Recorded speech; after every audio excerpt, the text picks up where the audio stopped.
Hello there, Sonia here, and I welcome you to another session of Grammar Forward. In today's session, we are going to focus on another important part of speech called adverbs. What are adverbs? You might be familiar with the definition which says adverbs are words which modify verbs. And that's right.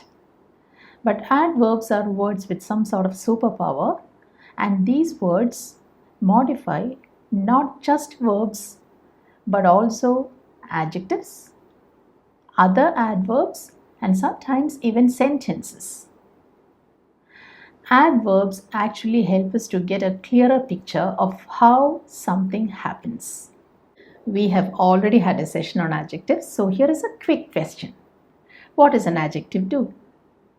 Alright, let's go for an example. Ben is a careful driver. What kind of a driver is he? Oh yes, he is a careful driver. So this word careful describes the noun driver, and hence it's called an adjective. Now let's have a look at another sentence. Ben drives carefully. Here we are modifying the verb drives. And how does Ben drive? Carefully. This word is called an adverb, and it does add meaning to the verb. By the way, did you notice the word carefully? It ends with a suffix ly, and this is an easy way of identifying an adverb. But be careful, not all adverbs end with an ly. So now you know that an adverb modifies a verb. That takes us to the next question. How does an adverb do its job? Let's take up some examples. The first sentence is, she sat quietly.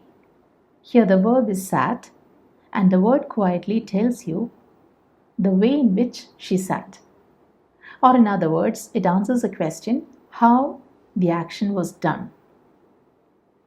The second sentence is, they waited outside.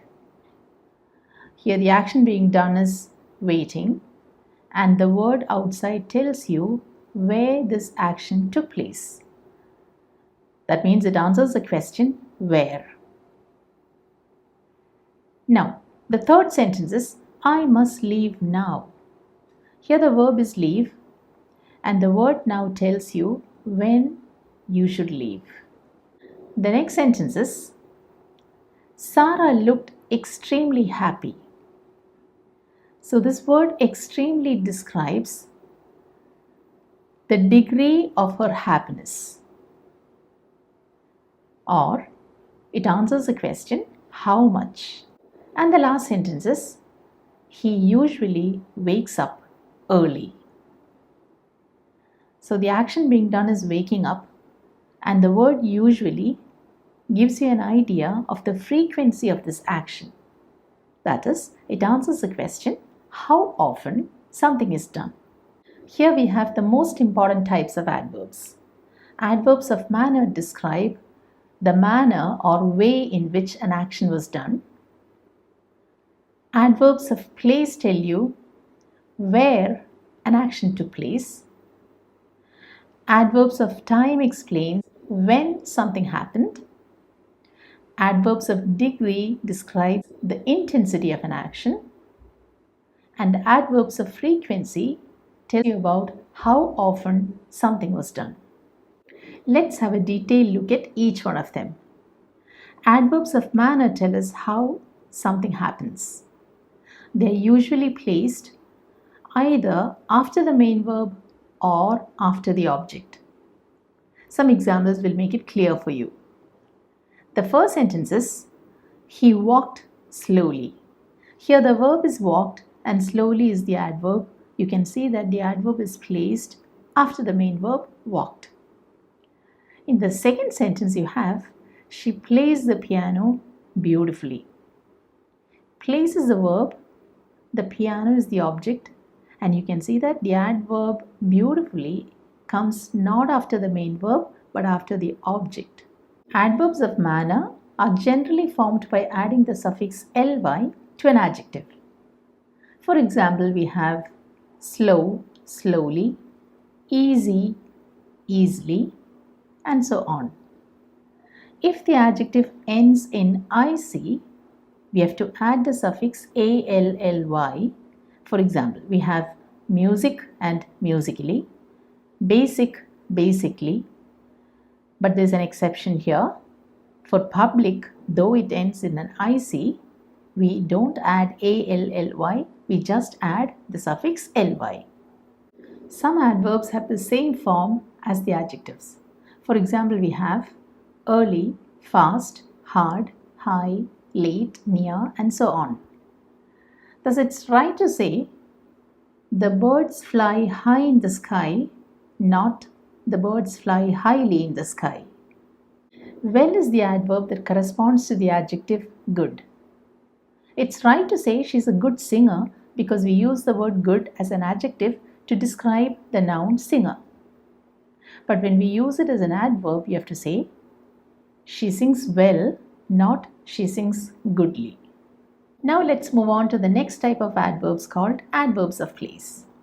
These adverbs tell us where something happens.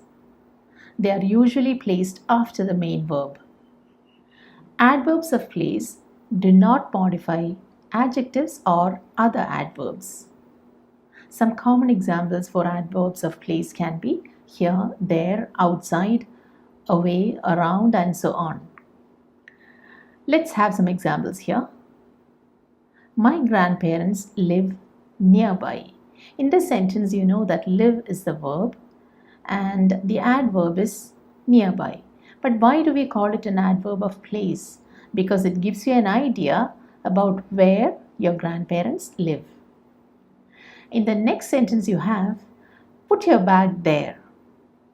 In the sentence, the word there tells you where the bag is to be put.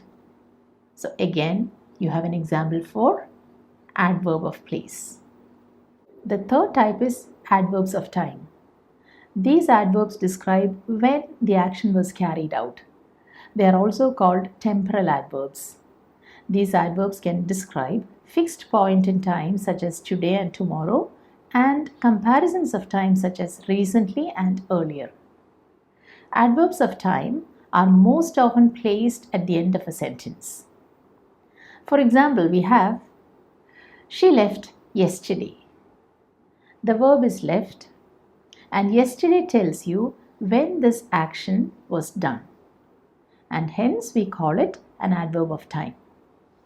Sometimes we do place the adverbs of time at the beginning of a sentence to put that extra emphasis on a time element. For example, when I say, now I'm going to watch a movie, I'm emphasizing that the action is taking place right now. On the other hand, when I say, I'm watching a movie now, the adverb of time is at the end in a neutral position. Sometimes we use more than one adverb of time in a sentence. In that case, we need to know the right order in which they can be arranged. So whenever we are using more than an adverb of time, we will start with the one that talks about how long an action was done. Then we'll use the one that talks about how often it was done. And finally, we'll go for the one that refers to a specific time. For instance, in the sentence, she volunteered at the hospital for 3 days every month last year. This order has been kept. First, I talk about how long she did something, then how often that action was done, and when exactly it was done. Now moving on to the next type of adverbs called adverbs of degree. These adverbs tell us about the intensity of something. We might tell our friend about how happy we are, but we may want to explain the level of our happiness or the degree of our happiness, and then we may say, I am quite happy or I am extremely happy. So the words used here, quite and extremely, imply two different levels of happiness. Adverbs of degree can modify a verb, an adjective, or an adverb. They are usually placed before the word that they modify. Examples for adverbs of degree can be too, very, extremely, enough, and so on. I've already mentioned that adverbs of degree can modify verbs, adjectives, or other adverbs. Let's have some examples to illustrate this point. In the first sentence you have, I really like that movie. Here, really is the adverb and it modifies the verb like. In the next sentence, she is very tall. We have the adverb very and it modifies the adjective tall. But a third sentence is different. You have Tom ran quite slowly. Something interesting is happening here. You have the adverb slowly and it is modified with the help of another adverb quiet. Please take note of this adverb quiet. It means moderately good. Now let's take up the fifth type of adverbs called adverbs of frequency. These adverbs describe how often an action is done. Adverbs of frequency are classified as adverbs of definite frequency and adverbs of indefinite frequency. Examples of adverbs of definite frequency are daily, weekly, monthly, yearly, and so on. These adverbs typically go at the end of the sentence. For example, when I say, I go for a walk daily, you can see that the adverb daily comes at the end of the sentence. Now let's move on to the adverbs of indefinite frequency. Examples for these kinds of adverbs are always, usually, often, sometimes, rarely, and never. These adverbs usually go before the main verb, except in the case of the verb be. Let's take up some examples for adverbs of indefinite frequency. In the first sentence you have, we usually go shopping on Saturday. In this case, usually is the adverb of indefinite frequency and we call it so because it doesn't give you any clear idea about how often you go shopping. And you can see that this adverb is placed before the main verb go. But in the next sentence you have, he is always happy to help others. Here the verb is, which is a form of the verb be, and you can see that the adverb of indefinite frequency always is placed after the verb is, not before that. Adverbs, just like adjectives, do have comparative and superlative forms. In the case of short adverbs like fast or high, we just have to add the suffixes er and est in order to form the comparative and superlative degrees respectively. So an example for comparative degree can be, the teacher told the boys to work harder. And an example for superlative degree is, Tom works the hardest. With adverbs ending in ly, we add more to form the comparative degree and most to form the superlative degree. So here we have an example for comparative degree. John drives more carefully than Jim. And for superlative degree we have the example, but his sister drives the most carefully. Some adverbs have irregular comparative and superlative forms. For example, the adjective bad has its adverb as badly and its comparative and superlative forms are worse and worst. Similarly, the word far has its comparative and superlative forms as farther or further and farthest or furthest. The adverb little has its comparative as less and the superlative as least. We also have the word well, which is actually the adverb form of the adjective good, and its comparative is better and the superlative form is best. Now it's time to share some tips with you. So here is tip number 1 for you. Good is an adjective and well is an adverb.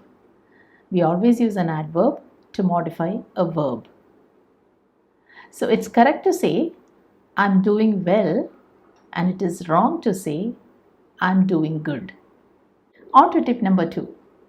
Hardly is not the adverb form of the adjective hard.